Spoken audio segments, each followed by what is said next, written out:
Ano-ano nga ba ang ginagawa ng ating mga kongresista hindi lamang sa loob kundi pati na rin sa labas ng Kamara? Paano sila naghahatid ng serbisyo publiko, partikular na sa kanilang mga distrito? Sa ating episode ng Congress in Action ngayong gabi, tunghayan ang paglilingkod ni Zambales 2nd District Representative Doris Nanay Bing Maniquis sa kanyang distritong nasasakupan. Panoorin po natin ito.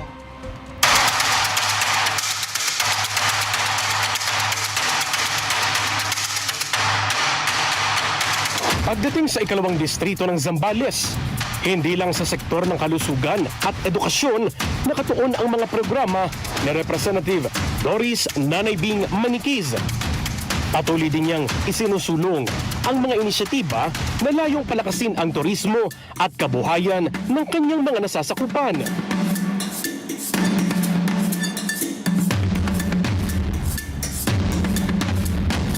Isa nga sa mga pinakainabangang aktibidad sa lalawigan noong nakaraang taon ang 33rd Asia Pacific Regional Scout Jamboree na idinaos mula ika-20 hanggang ika-25 sa Camp Kainumayan sa Botolan, Zambales, kung saan tinatayang mahigit 25,000 local scouts at daan-daang international delegates mula sa Asia Pacific region ang nakilahok. Kabilang nga sa mga lumahok ang Mongolia, Thailand, Bangladesh, South Korea at iba pang bansa sa Asia na lalong nagbigay kulay at sigla sa internasyonal na pagtitipon. Bago pa man ang mismong pagdaraos ng Jamboree, puspusan ang isinagawang paghahanda ng bayan ng Botolan sa pangunguna ni Representative Maniquis. Mula sa mga pasilidad, logistics hanggang sa kaayusan ng lugar na pagdarausan ng mga aktibidad, hands-on sa pamumuno si Nanay Bing para matiyak ang maayos, ligtas at masayang pagdaraos nito. At talaga naman, nakitang-kita ito sa matagumpay na pagsisimula ng 33rd Asia Pacific Regional Scout Jamboree. To our scouts, both local and international, maligayang pagdating sa Zambales. May you feel the warmth of our people, the spirit of friendship, and the values that the scouting upholds: service, respect, and love for country. Sa loob ng ilang araw, iba't ibang programa at aktibidad ang dinaluhan ng mga kalahok na scouts. Mga gawaing hindi lang layong ipamalas ang kanilang husay at kakayahan, kundi nakatuon din sa paghubog ng disiplina sa sarili, kakayahang mamuno at malalim na paggalang sa kapwa. Boy Scouts of the Philippines is the second largest national scout organization in the world. Kaya it's so important, malaking impact. And that given this opportunity to host this, talagang big deal nga yun eh. Yun ang significance.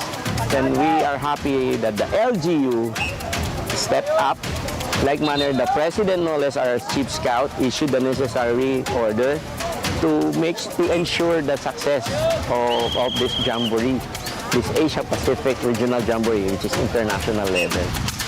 Higit pa sa isang simpleng pagtitipon, ang pagdaraos ng 33rd Asia Pacific Regional Scout Jamboree sa Pilipinas ay naging daan para maibida ang mayamang kultura ng bansa, kasabay ng pagpapalalim ng pag-unawa at paggalang sa mga tradisyon at kultura ng mga delegado mula sa iba't ibang bansa. Isang bagay na habang buhay na babaunin ng mga scout.